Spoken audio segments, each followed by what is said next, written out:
백화점 입구 쪽에 사람들이 들락날락하는 곳에 현수막을 붙여서 어떤 특정 실험을 하였습니다. 네.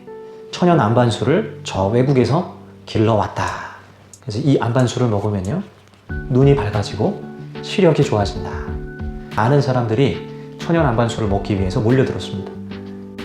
어떤 사람들은 고개를 절레절레 하면서 잘 모르겠는데요, 글쎄요, 효과가 나타나긴 하는 건가요? 어떤 사람들은 어머, 효과가 나타나는 것 같아요. 저기 글씨가 흐릿흐릿했는데 이 안반수 먹고서 글씨가 조금씩 보이는 것 같아요. 그러면서 눈이 밝아졌다라고 증언을 하는 사람들도 있었습니다. 사실 이 물은 외국에서 길러온 천연 안반수가 아니라 우리가 평상시에 그냥 먹는 생수입니다. 그랬더니 사람들이 깜짝 놀라면서 네? 하면서 믿지를 않는 거예요. 내 눈이 밝아졌는데요? 분명히 눈이 지금 뭔가 이전과는 다른 것 같은데요? 안 보이던 글씨가 조금씩 더 보이는 것 같은데 내가 분명히 이걸 경험했는데 정말 생수라고요? 하면서 심지어 어떤 소수의 부류 사람들은 그 말을 믿지를 않았어요. 효과를 봤다 라고 하면서 스스로 이 효과를 본 사람들은 이걸 안반수로 믿는 거예요. 사람은 자기가 믿고 싶은 대로 믿는구나. 자기가 보고 싶은 대로 보고요, 자기가 확신하고 싶은 대로 하는 거예요. 네. 사람은요, 경험을 신뢰하는 경향이 있습니다. 자, 경험은 그러나 진리는 아니죠. 내가 여기 가서 이런 경험을 했다고 해서 저 사람이 똑같은 경험을 하리라고 보장할 수 없어요. 사람마다 각자 다 다른 경험을 하고 사는 거예요. 그런데 내가 경험한 것이 전부다, 그리고 이것이 맞다라고 생각하는 경향이 인간에게 굉장히 두드러지게 나타납니다. 나이가 어릴 때는요, 이것저것 경험이 짧다 보니까 많은 걸 경험해보지 못해보니 도전도 하고요, 그리고 생각도 여러 가지 새로운 생각들도 하고요, 또 내가 모른다라는 생각 때문에 배우려고 하는 자세가 있습니다. 그러나 이제 나이가 이제 들면서 지그시 이제 어엿한 어른이 되었을 때는 뭘 배우려고 하지를 않게 되더라. 사람이 경험이 많아질수록 그 경험에 갇히더라라는 거예요. 오히려 어르신들끼리 앉으면 술 한 잔씩 하면서 그냥 자기 썰만 푸는 거예요. 서로 그냥 그래, 이렇다기보다는 야, 이런 거야 이러면서 그냥 알고 있는 지식들을 막 얘기하고 내가 이걸 경험했다라고 하면서 서로 자기의 경험을 나누고 확신을 나누는 겁니다. 사람에게 제일 어려운 일이 무엇일까요? 바로 자기 경험을 벗어나서 믿는 것입니다. 믿음 생활하면서 제일 믿기 힘든 것이 무엇일까요? 부활이라고 하는 겁니다. 사실 이 부활의 영역은 너무나 먼 영역이에요. 우리가 경험하기 너무나 어렵고요, 감히 상상할 수가 없기 때문이에요. 우리가 신앙생활 하다 보면요, 기도하다 응답도 받고요, 하나님이 정말 계시긴 계시구나, 나의 어떤 아픔을 돌아보시고 나의 간구를 들어주시는 분이구나, 그리고 또 뭔가 기도하다가 성령님이 임하시고 내 마음에 뭔가 변화가 일어나는 것들을 경험하고 눈물이 흐르는 것들을 경험하면서 그러면서 신앙심이 생겨요. 하나님 경험을 통해서 생기기 시작합니다. 그런데 우리가 하나님을 전부 다 경험할 수 없잖아요, 그죠? 우리의 삶은 아주 제한적이고 아주 작은 영역 가운데 하나님을 누릴 뿐입니다. 그 경험만을 만약에 가지고 믿는다고 한다면 당연히 편향될 수밖에 없고요, 신앙생활이 부분적이게 될 수밖에 없어요. 경험한 것도 너무나 귀해서 그곳으로 출발을 하지만 경험을 벗어나서 믿는 믿음까지 가야 되는 거예요. 경험 안에 갇히는 신앙이 아니라 경험을 초월하여 믿는 신앙이 되어야 합니다. 그게 바로 오늘 말하는 부활이라고 하는 영역이에요. 이 부활이라고 하는 것은 절대 경험으로 알 수 없는, 우리가 정말 알 수 없지만 신비로운 영역이지만 미래에 일어날 일이지만 반드시 믿음으로 붙들어야 되는 신앙의 영역이다 라고 공동번역에 이렇게 번역이 돼 있어요. 그리스도께서 죽은 자들 가운데서 다시 살아나셨다는 것을 우리가 전파하고 있는데, 바울은 지금 어떤 복음을 전했어요? 우리가 지금 어떤 복음을 전파하고 있어요? 부활의 복음을 전하고 있다는 거예요. 그리스도께서 만일 다시 살아나지 못하셨으면 우리가 전파하는 것도 헛것이요, 또 너희 믿음도 헛것이며, 우리의 신앙생활 전부가 다 허퉁치는 거다라는 거예요. 부활이 없다면. 그만큼 우리 신앙에 있어서 부활이라고 하는 건 너무나 중요하다는 거예요. 사람들은 대부분 믿기는 믿지만 무엇을 믿느냐? 하나님의 존재하시고 살아계신 하나님을 믿습니다. 하나님이 살아계신다는 건 마귀도 믿는다 그랬습니다. 그건 마귀 수준의 믿음인 거예요. 하나님의 존재하심을 믿는 거는 그냥 기본이에요. 성경은 그건 믿으라고도 말도 안 합니다. 존재하시는 건 기본 베이스로 깔고 얘기하는 거예요. 그럼 어느 믿음을 얘기하느냐?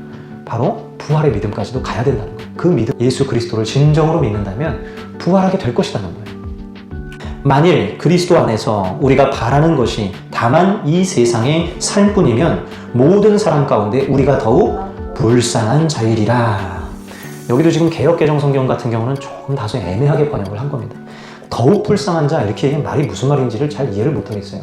최고로 불쌍한 자이라. 이게 맞습니다. 제일로 불쌍한 사람들이 우리들이다. 어떤 경우일 때 이 세상에 삶밖에 없다고 한다면, 다시 말하면 저 메시아에서의 부활이 없다고 한다면 우리는 제일 불쌍한 존재들이라는 거예요. 온 몸으로 두드려 맞고 고난과 역경을 견뎌가면서 죽음의 위협 중에서도 복음을 전하고 그렇게 자신의 인생을 거기다 다 바쳤단 말이에요. 만물의 찌꺼기 같이 됐다 그랬어요. 너덜너덜해졌다는 겁니다. 고생을 그렇게 많이 했다는 거예요. 주님 때문에, 복음 때문에, 하나님의 이름을 위해서 그렇게 하고 산다는 거예요. 그런데 그들은 소망이 있었습니다. 죽고 난 이후에 다시 부활하게 될 영광을 꿈꿨어요. 그래서 지금 받는 고난은 추후에 우리에게 찾아오게 될 영광과 좋게 비교할 수가 없다. 이걸 분명하게 믿었던 것입니다. 이 믿음이 흔들린 적이 없는 거예요. 그러니까 고난의 길도 불사하고 가는 거예요. 여러분, 교회에서 헌신하는 일들도 그런 마음으로 해야 됩니다. 아, 나는 부활의 영광에 참여할 자지. 내가 지금 내 몸이 너덜너덜해지고 너무나 피곤해, 너무나 잠도 부족해지고 그리고 뭔가 아프고 쑤시고 한다 하더라도 내가 하나님께 해야 될 것들은 마땅히 더 못해서 아니지 이 정도로만 해서는 안 되겠다. 왜? 나는 부활의 영광에 참여할 자이기 때문에. 부활에 대한 표대를 가지고 그 소망을 가지고 살아가지 않으면 우리는 자꾸 쉬고 싶고요, 안 하고 싶고요, 놓고 싶고요, 배우고 싶고요, 하고 싶은 대로 내 육신의 소욕을 따라 살고 싶어요. 자연스럽게 육신의 쾌락을 쫓게 되는 겁니다. 왜 그렇게 피곤하게 살아야 돼? 누릴 거 다 누리고 살아야지 라고 세상이 말하지만 하나님의 말씀은 그렇게 말하지 않습니다. 하나님의 말씀은 너희가 때가 악하니 세월을 아껴야 된다 그래요. 이 된다는 거, 심어야 된다.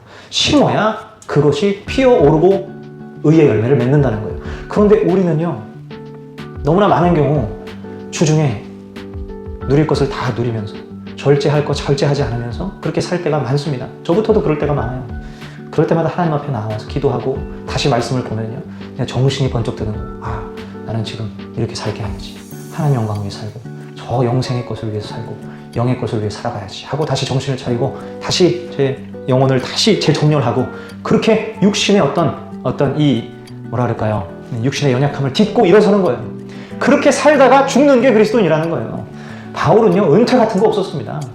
뭐 은퇴하고 뭐 쉰다, 뭐 이제는 뭐 그냥 뭐 연금 받으면서 뭐 그렇게 그냥 편안하게 살 것이다, 그런 거 없었어요. 하나님 잘 믿는 사람들은 그런 거 없었어요. 죽을 때까지 주의 영광 위에 살다가 죽었던 겁니다. 그게 바로 믿음이에요. 믿음이 없으면 그게 안 돼요. 믿음이 있으니까 그렇게 사는 거예요.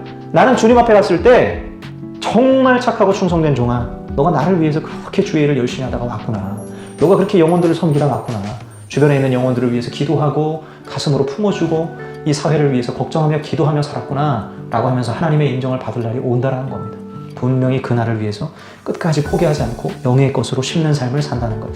관할 때 관에 넣기 전에 저희 할아버지 이제 시체를 이렇게 보는데 저는 깜짝 놀랐습니다. 무슨 사람이 만들어 놓은 모형물인 줄 알았어요. 다시 말하면 그냥 생동감이 없더라고요. 생동감이 없고, 야, 이거 조금 있으면 그냥 흙으로 그냥 돌아갈 것, 흙으로 빚어놓은 것 같이 느껴지더라고요. 사람이 영혼이 떠나니까, 영혼이 잠드니까 육체만 남았을 땐 육체는 그냥 흙덩어리로 빚어놓은 것 같이 느껴지더라고요. 야, 그렇구나. 흙으로 왔다가 흙으로 돌아가는 게 맞구나. 나도 언젠가 이 모습으로 흙으로 돌아가겠구나. 나도 하나님 앞에 가는 날이 분명히 올 거야. 그러니까 죽는 그날까지 하나님 영광 위에 살아야지 라는 결단이 오더라고요. 죽음을 생각하고 부활을 생각하고 하나님께 돌아갈 것을 생각해야 이 땅의 삶은 점과 같고 한시적인 삶이고 추후의 영생의 삶을 우리의 영혼으로 살아갈 텐데 그 삶을 위해 준비하며 살아야 되겠구나. 노후 대비를 하지 말고 우린 사후 대비를 해야 되지 않느냐. 우린 노후 대비하느라 그냥 거기다 에너지를 전부 다 씁니다. 그런데 사후 대비는 안 하는 거예요. 죽음 이후에 주님께 나아갔을 때 하나님 보실 때 넌 무슨 가치 있는 삶을 살았니? 단순히 주일날 예배 드리는 것만으로는 가치 있는 삶이 아니에요. 그거는 기본이잖아요. 우리 그리스도인으로서. 우리 죄사함 받았습니다. 구원 받았습니다. 하나님의 자녀의 권세를 입었습니다. 이건 짐이 아니라 축복이에요. 이 축복을 받았잖아요. 그럼 축복 받은 자답게 기본적으로 예배를 드리는 것입니다. 예배는 절대 짐이 아니에요. 오히려 우리의 생명이죠. 나를 살아 숨쉬게 하는 힘이에요.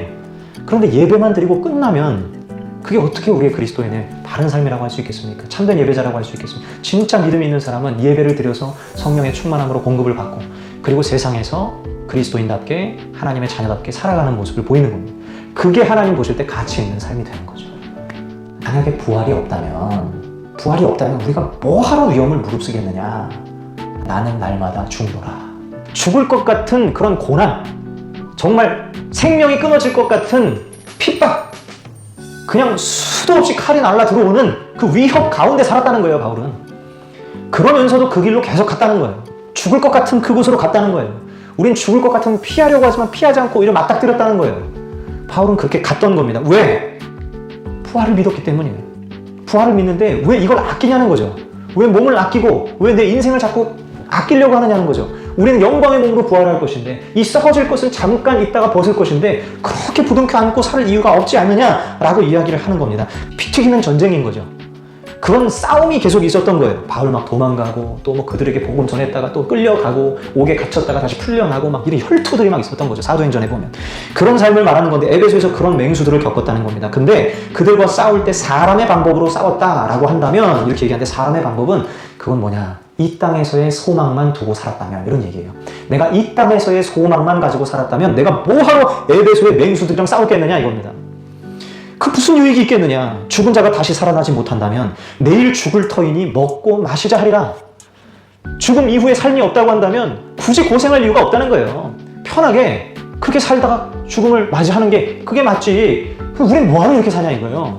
우리의 삶을 통해서 좀 배워라 이거예요. 나는 부활을 믿기 때문에 나는 영생의 소망이 있고 다시 태어날 것을 신뢰하고 영의 몸을 입을 것이기 때문에 이 육의 몸을 아끼지 않아 라고 그렇게 믿음으로 살았다는 거예요. 그러니 고난도 불사하고 어려움도 이겨나가면서 날마다 죽음의 위협 가운데 자신을 놓았다라는 거죠. 자, 깨어 라고 얘기합니다. 정신 차려라 이거예요. 정신 차려. 부활이 있어.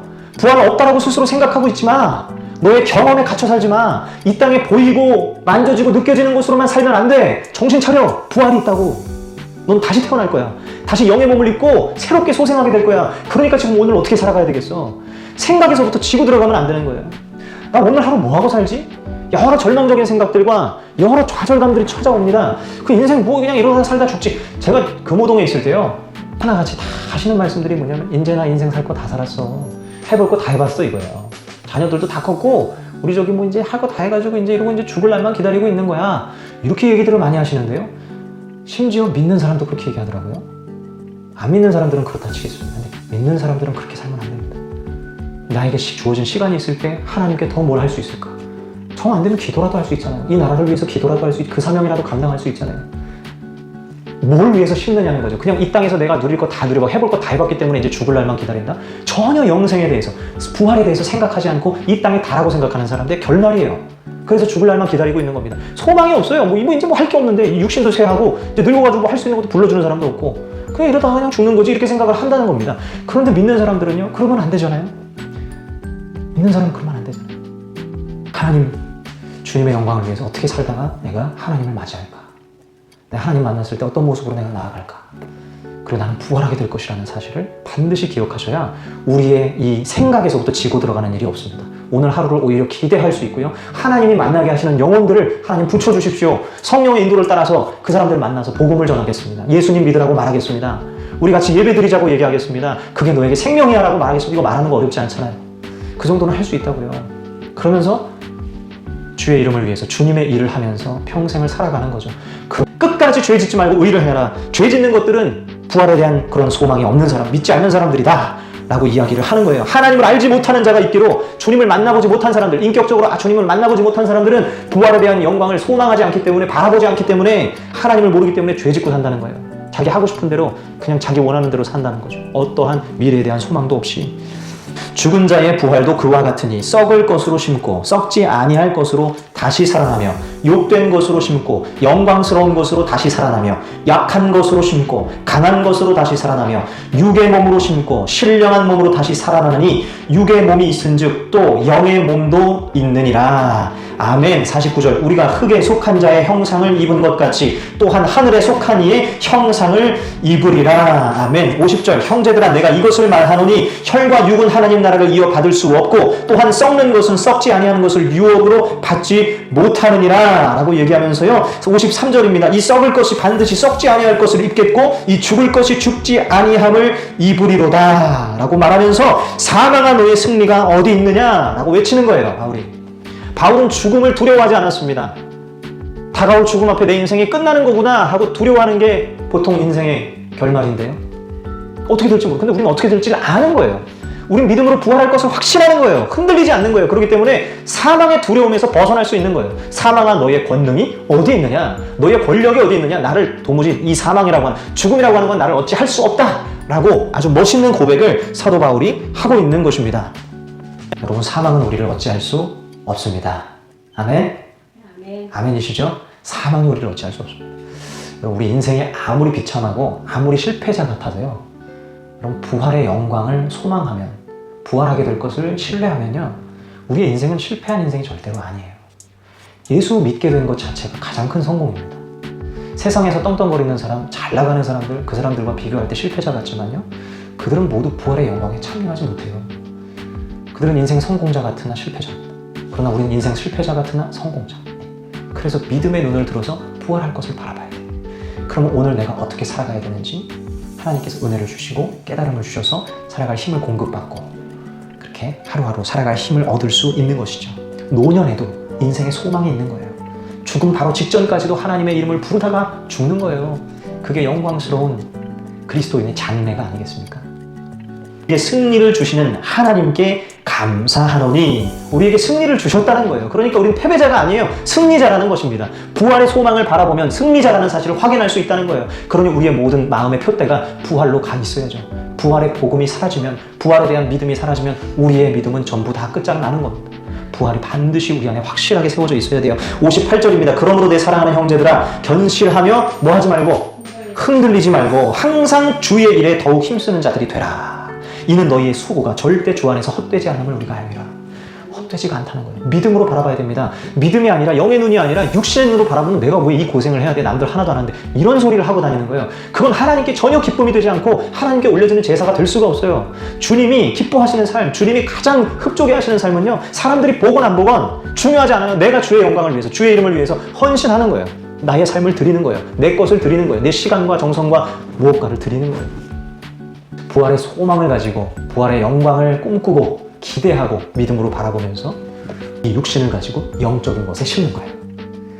많은 사람들이 지금 미디어에 많이 노출이 되죠. TV를 본다든지 스마트폰을 본다든지, 그거 보면서 자극적인 것들, 뭐 뉴스 이런 것만 계속 보고 있는 거예요. 그런데 여러분, 무엇에다 심어야 되겠습니까? 개인적인 시간이 많이 생겼을 때 내 외로움을 달래줄 무언가를 찾는 게 아니라 하나님의 말씀을 보는 거죠. 말씀을 끊임없이 묵상하는 거예요. 그리고 주님과 교제하고, 그리고 이 나라를 위해서 기도하고, 그리고 이 한국 교회를 위해서 기도하고, 우리 가족들, 친지들, 지인들을 위해서 한 명 한 명 기도하는 영적인 것을 심는 것입니다. 이런 삶의 자리에서 하나님과 계속해서 말씀을 붙들고 교제하고, 이 말씀대로 하나님 이루어 주옵소서 기도하는 거예요. 영으로 심는 거예요. 분명히 부활의 때에 가장 좋은 것으로 하나님이 우리에게 주실 줄로 믿습니다.